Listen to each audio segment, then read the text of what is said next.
Bonjour à toutes et à tous, je suis très heureux de vous retrouver pour ce magazine un peu particulier cette semaine. Nous vous proposons en effet un journal de la Méditerranée spécial climat. Ce sera l'occasion de nous rendre en Italie à Vernazza, un petit village confronté à des épisodes météorologiques violents ces dernières années. Les habitants ont décidé de changer leurs habitudes pour contrer le réchauffement climatique et sauver leur ville. Étonnant, vous verrez. Je vous emmènerai ensuite au Maroc pour découvrir une technique innovante pour capter l'eau des nappes phréatiques, un système vieux de 3000 ans et un modèle de développement durable qui pourrait bien faire des émules en Provence. Enfin, nous visiterons des villes flottantes imaginées par des architectes pour faire face à la montée du niveau de la mer. Là encore, c'est surprenant. Et si nous vous proposons cette semaine cette spéciale climat, eh bien c'est parce que se tenait à Marseille un forum très attendu. Son nom, le MEDCOP 21. Pour bien comprendre les enjeux de cette réunion organisée en amont de la conférence des Nations Unies sur le changement climatique et organisée à la fin de l'année, notre invité aujourd'hui est Jean-Paul Moati, le président de l'Institut de la recherche pour le développement, faisait partie des acteurs invités à participer à ce forum et il nous accompagnera durant cette émission. Mais avant cela, retour sur les enjeux de ce forum à Marseille. Je suis rassuré, Marseille est déjà prête, Paris n'a plus qu'à bien se tenir. C'est avec ce clin d'œil au sommet sur le climat qui se tiendra à la fin de l'année à Paris que François Hollande a donné le ton du MEDCOP 21. 2 jours d'ateliers et de conférences durant lesquels élus, chefs d'entreprise et scientifiques des pays méditerranéens se sont penchés sur le dossier sensible du réchauffement climatique. L'élévation de la température de la mer, son niveau, aura un impact considérable sur la biodiversité, les courants, le climat et notamment la sécurité sur les zones littorales. Une menace dont les pays du sud de l'Europe, du Maghreb et du Moyen-Orient semblent avoir pris conscience. Il y a quelques jours, le Maroc a ainsi pris l'engagement de réduire de 13% ses émissions de gaz à effet de serre d'ici 2030. Il s'agit du premier pays de la région à le faire. MEDCOP 21 aura permis aux pays méditerranéens de montrer leur implication en matière d'écologie, et ce, moins de 6 mois avant Paris 2015, dont l'objectif affiché est de limiter à 2 degrés maximum l'actuel réchauffement climatique. Alors on vient de le voir à l'instant, ce forum visait notamment à anticiper les problématiques qui seront développées au cours des négociations sur le climat prévues à la fin de l'année à Paris. Jean-Paul Moati, bonjour. Bonjour. Alors en vous retrouvant au duplex de Marseille, vous avez participé à ce forum. Une première question, la région méditerranéenne est-elle plus sensible que d'autres au réchauffement climatique ? Le réchauffement climatique est une réalité indiscutable du point de vue scientifique. Et la hausse des températures, si on ne fait rien dans le bassin méditerranéen, pourrait être comprise entre 2 et 6,5 degrés d'ici la fin du siècle, c'est-à-dire un réchauffement un peu supérieur à ce à quoi on s'attend au plan mondial. Et pour diverses raisons qu'on va sans doute discuter dans cette émission, la région méditerranéenne est probablement l'une des zones, si ce n'est la zone la plus vulnérable à ces changements à l'échelle du monde. Le fait que ce soit une mer fermée, par exemple, complique les choses ? Absolument. Et puis le fait qu'il y a déjà, indépendamment du changement climatique, toute une série de facteurs de stress environnementaux liés à l'histoire et à l'action humaine, et que les changements du climat viennent aggraver ces phénomènes préexistants pour en faire une zone particulièrement vulnérable. Oui, on va y revenir dans quelques instants. Alors c'est vrai que la région méditerranéenne est l'une des principales réserves de biodiversité. Celle-ci est-elle mise à mal par le réchauffement climatique ? Absolument. La Méditerranée, c'est seulement moins de 2% de la surface du globe et en même temps, ça contient plus de 10% de la faune et de la flore. On a par exemple 25 000 espèces végétales dont plus de la moitié n'existent nulle part ailleurs sur la planète.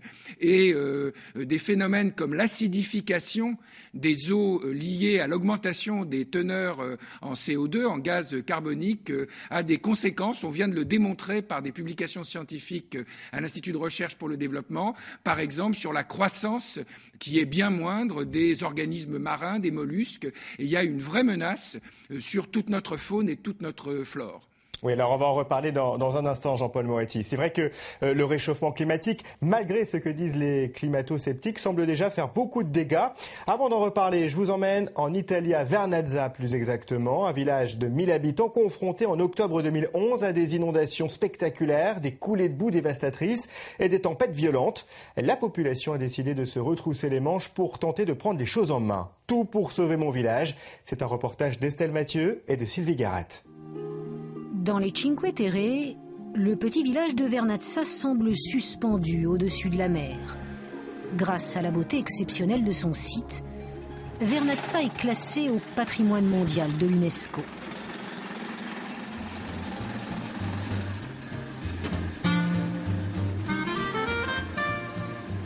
Sa tranquillité n'est pourtant qu'apparente. Ici, nous avons eu un énorme éboulement.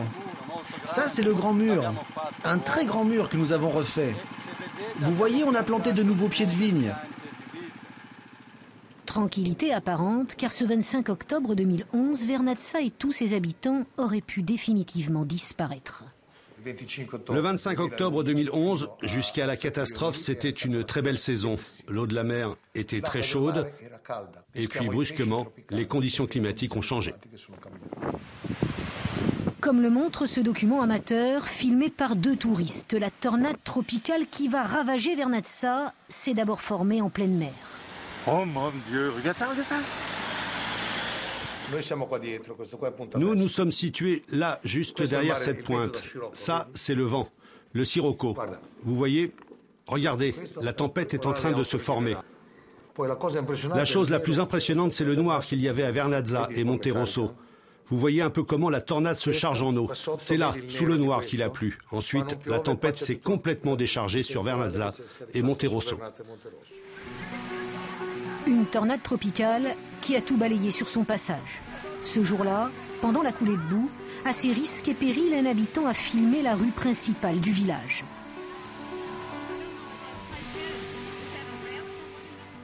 Cette pluie très très forte a provoqué 150 coulées de boue à l'arrière des habitations. Tout s'est écroulé, tous les terrains, tous les arbres, toutes les terres cultivées. La route s'est effondrée sur le village.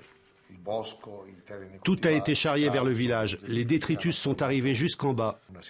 Nous pensions que le danger viendrait de la mer avec les tempêtes et au contraire, le danger est venu du fleuve.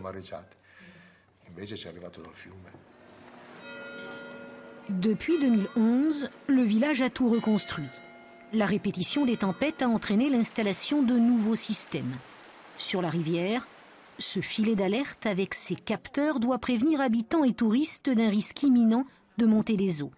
Mais ce qui a changé, ce sont surtout les habitants. Plus question pour eux de délaisser la nature au profit d'un tourisme de masse plus lucratif. Dans une situation de changement climatique comme celle que nous avons, si on ne continue pas à contrôler le territoire, à préserver ce qui a été fait jusqu'à maintenant, ça deviendra difficile.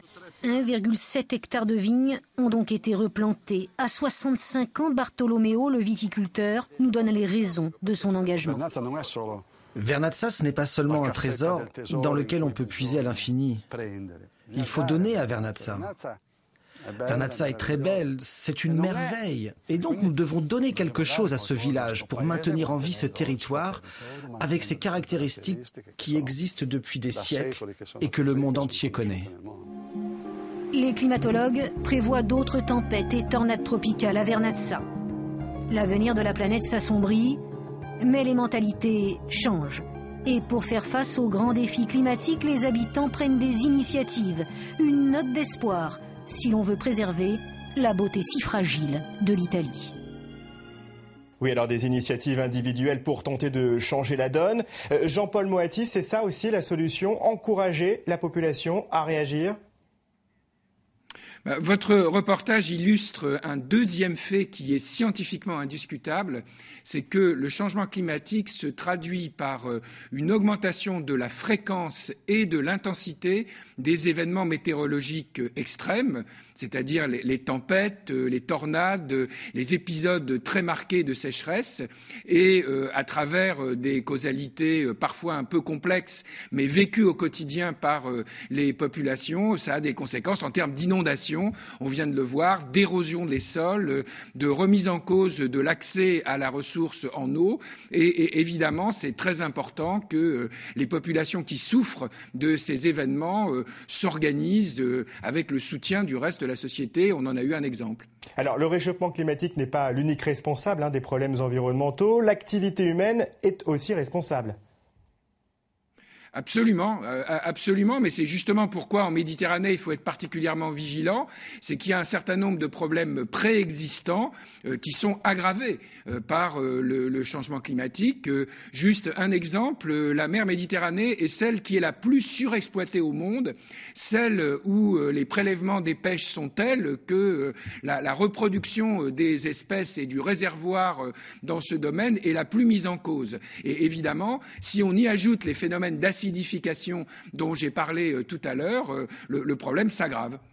Alors les hommes qui peuvent aussi parfois agir en respectant l'environnement, la preuve dans le désert marocain. Ici, il y a 3000 ans, certains ont mis au point un système ingénieux destiné à capter l'eau des nappes phréatiques. On appelle cela les Kétaras, un système ancestral d'irrigation qui apparaît aujourd'hui comme un modèle de développement durable. Regardez. Ici commence l'une des plus grandes oasis de tout le pays. Entre vallées et déserts, l'eau, rare et précieuse, permet la culture des céréales, de palmiers dattiers et l'élevage du bétail. L'irrigation des oasis se fait en partie avec ce qu'on appelle ici les Kétaras, un système vieux de 3000 ans qui permet d'acheminer l'eau nécessaire à la vie dans les oasis. Dans les profondeurs du désert, les Kétaras utilisent la pente du terrain pour amener l'eau de pluie et les eaux souterraines vers les parcelles à irriguer, comme ici à Jorf, province aux 3000 agriculteurs. C'est grâce à ces Kétaras que la vie continue dans ces palmeraies. Et alors on essaie de les garder. Ce n'est pas seulement pour un patrimoine, mais c'est les garder pour vivre. Ici, dans ces palmeraies, 25 Kétaras irriguent 2000 hectares. Si l'irrigation se fait seule, car l'eau s'écoule par gravité, une réhabilitation constante de la Kétara est nécessaire. Le curage est fait 2 fois par an par les hommes qui descendent dans les puits.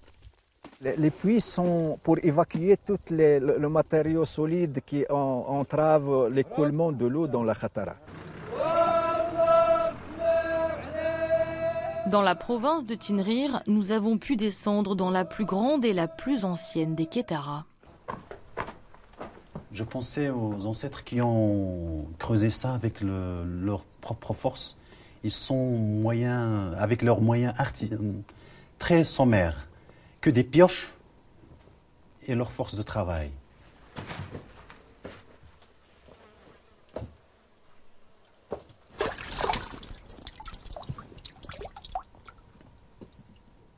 C'est pas salé, c'est clair. Là, nous sommes dans le niveau le plus bas de la galerie. Ici, les agriculteurs m'ont parlé d'une profondeur de 18 mètres. Donc 18 mètres de profondeur. Nous sommes dans un champ de captage où on capte de l'eau ce terrain, on le canalise pour le ramener au village, donc à l'oasis. Et le palmier ne s'y trompe pas. Ses racines plongent à la recherche d'eau souterraine. Voilà les racines des palmiers. Nous sommes dans un plateau non irrigué. Et lorsqu'on va monter, on va voir pas mal de palmiers qui survivent et qui donnent encore toujours des dattes, en s'alimentant seulement de l'humidité qui circule autour de l'eau. À l'heure du changement climatique, ce système ancestral, toujours en fonction aujourd'hui, est un symbole parfait de développement durable dans toute région où l'économie de l'eau est vitale. Et oui, l'eau, voilà une ressource essentielle à la vie. Jean-Paul Moati, la protection de l'eau est-elle aujourd'hui un enjeu majeur ?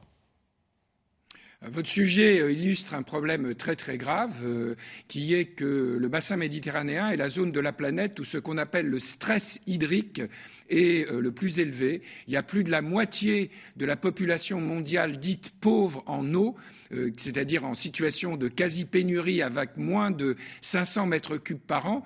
Pour donner une idée aux téléspectateurs, en moyenne à Marseille, où j'habite, on consomme 7 fois plus en eau que dans beaucoup de zones du bassin méditerranéen. Et cette situation pourrait s'aggraver très rapidement du fait du changement climatique.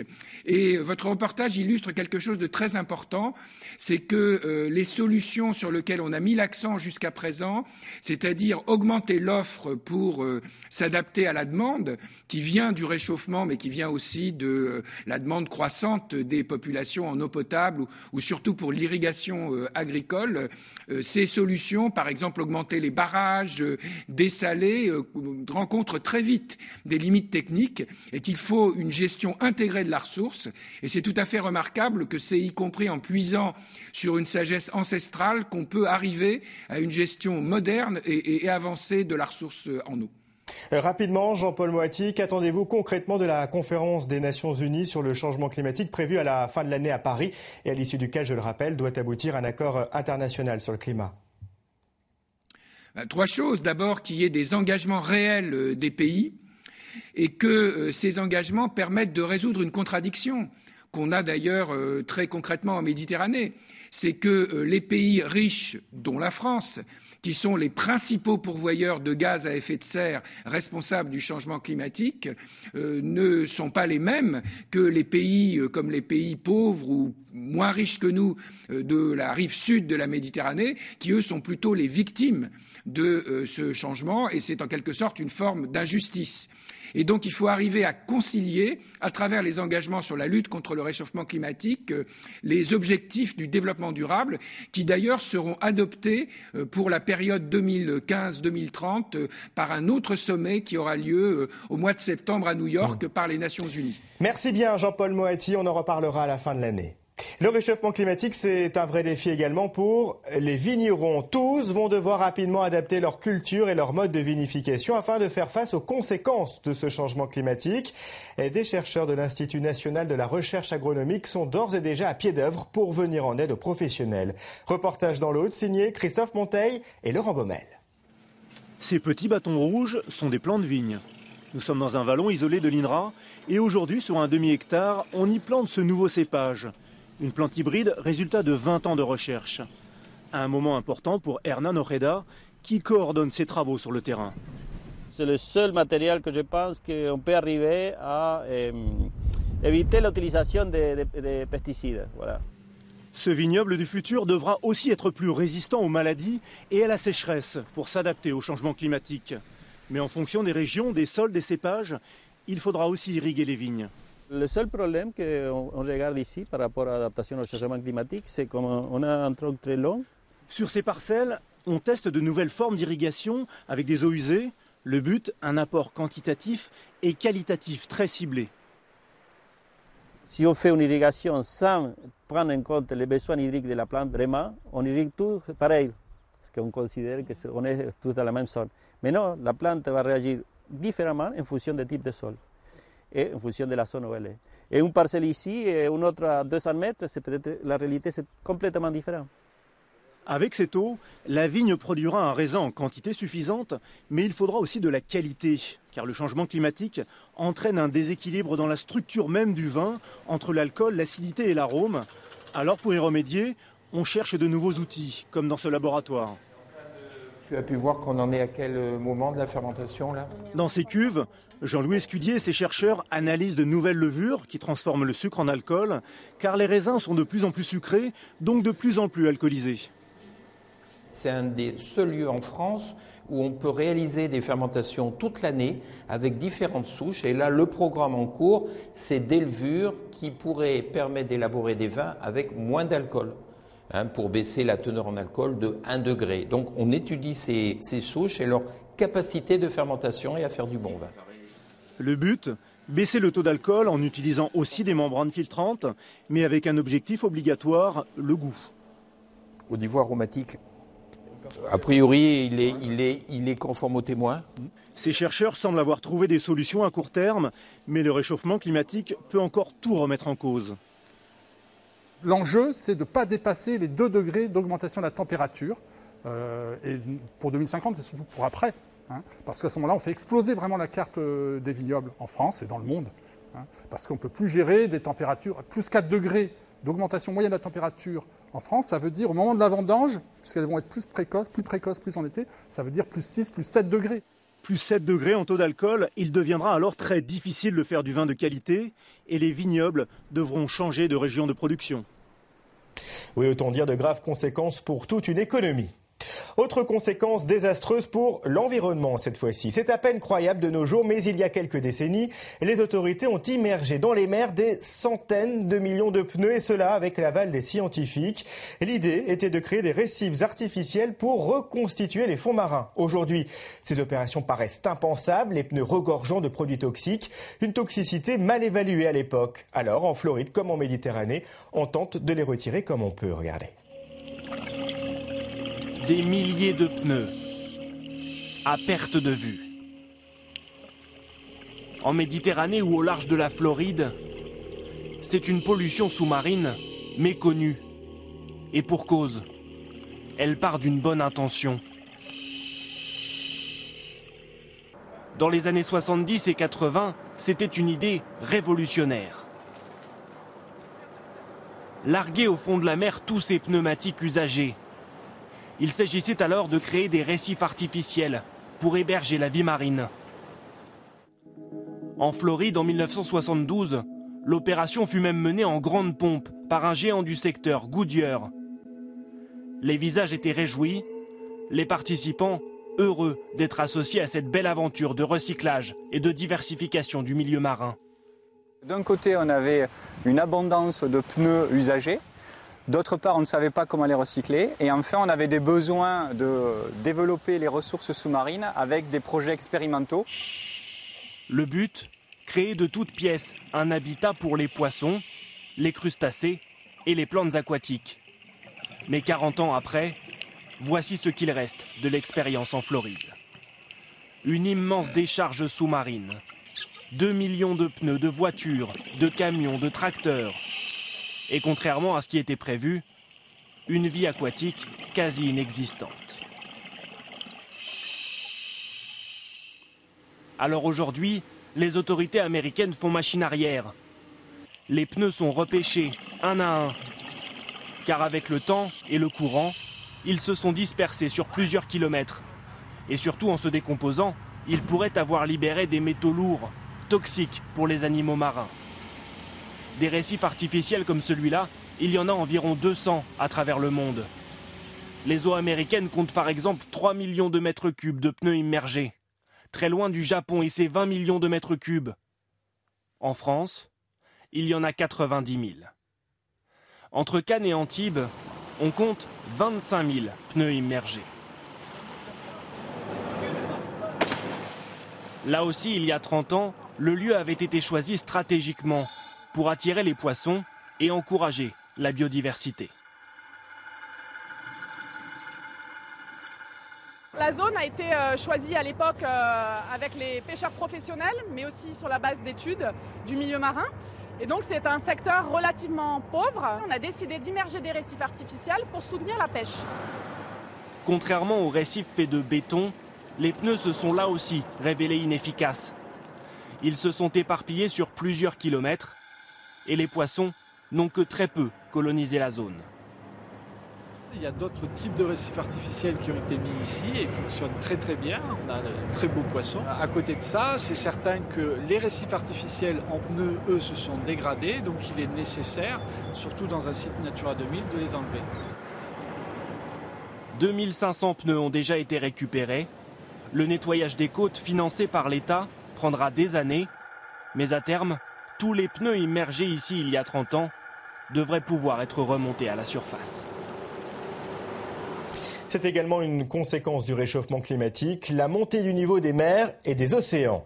Face à cette réalité, des architectes conçoivent des villes flottantes. Alors à côté de projets totalement fous, certains sont d'ores et déjà devenus une réalité. C'est le cas aux Pays-Bas notamment, des maisons flottantes qui pourraient un jour, pourquoi pas, apparaître sur les rives de la Méditerranée. Yves Jacquat, Nicolas Hauer. Imaginez des villes flottantes, avec leurs logements, leurs jardins, leurs usines. Des cités sur l'eau qui naviguent librement. Une utopie?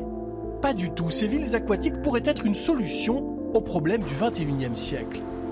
Dans 100 ans, la population mondiale passera de 7 à 11 milliards d'individus, dont une immense majorité devrait s'installer, comme aujourd'hui, sur les côtes. Or, ces régions seront menacées par une montée des eaux de 98 cm à cause du réchauffement climatique. Dans un espace terrestre qui se réduit, il faudra donc loger ces humains ailleurs. Les architectes néerlandais se penchent depuis longtemps sur ce problème. Aux Pays-Bas, on manque d'espace constructible, alors on bâtit déjà sur l'eau, comme ici dans le port de Rotterdam. Cette énorme bulle flottante, posée sur des caissons étanches, est un futur hall d'exposition. D'autres bulles amovibles y seront ajoutées pour accueillir restaurants et cinémas. On prévoit qu'en 2030, la moitié de la population mondiale vivra à moins de 100 km des côtes. Notre solution est particulièrement flexible pour construire. C'est prometteur pour régler ce problème. D'ailleurs, à Amsterdam, un quartier complet, composé de dizaines de maisons flottantes, est sorti de l'eau en quelques années. Les rues, les maisons, tout flotte. Et les familles apprécient cette vie très particulière. Nous sommes à l'étage le plus bas de la maison. Et comme vous pouvez le voir, le niveau de l'eau arrive ici. La température de l'eau rafraîchit la pièce en été et la réchauffe en hiver. La maison est donc isolée de manière naturelle. Ultime avantage, ces habitations sont insubmersibles. En cas de montée des eaux, c'est tout le quartier qui montera avec le niveau de la mer, sans dégâts. Une protection recherchée par les architectes qui inventent les villes flottantes du futur.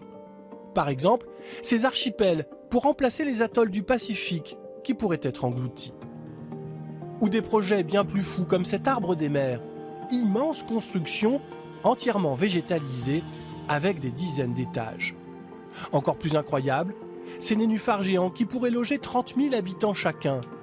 Une structure de métal et de verre avec des appartements en hauteur et d'autres carrément sous l'eau. L'idée vient de cet architecte français persuadé que son projet sera réalisé un jour. Ici au-dessus, vous avez une grande vague végétale qui vient intégrer tous les appartements pour tous les habitants. Au centre, nous avons un grand verger communautaire et en dessous, nous avons ces grands voiles cristallins derrière lesquels s'organisent toutes les fonctions liées au commerce, aux bureaux et aux loisirs. La ville produit même sa nourriture dans ses jardins et son énergie avec ses milliers d'éoliennes. Technologiquement, le projet est faisable immédiatement. Seul problème, il coûte cher, 1,5 milliard d'euros, 25% de plus que pour une ville terrestre équivalente. Une fortune, mais ce démographe n'en doute pas, si les cités flottantes sont aujourd'hui une utopie, demain, ça ne sera plus de la fiction. D'abord, ce sera des aéroports qui flotteront. Je crois que ce sera la chose à la fois la plus simple et la plus nécessaire. Et puis ensuite, ce sera vraisemblablement des entreprises de haut niveau. Et puis, autour s'installeront sans doute des quartiers de personnes riches. En attendant, certains États ont décidé de prendre les devants, comme le Vanuatu dans l'océan Pacifique ou la Chine, qui ont déjà lancé des chantiers expérimentaux de cités aquatiques. Et sachez que vous pouvez revoir l'intégralité de ce magazine consacré au climat sur la page Le Journal de la Méditerranée sur Facebook. N'hésitez pas à nous laisser vos questions ou vos suggestions, nous vous répondrons. Et puisque l'on a parlé de pollution, de réchauffement climatique, eh bien volons à présent à bord d'un avion propre. L'image de la semaine nous conduit en effet au plus près du poste de commandement du Solar Impulse 2 à Monaco. Cet avion, qui fonctionne à l'énergie solaire, tente un tour du monde, mais contraint par la météo. L'équipage a dû faire escale au Japon, légèrement endommagé. L'appareil y restera plusieurs jours. Merci de votre attention. Très belle semaine, très bon week-end.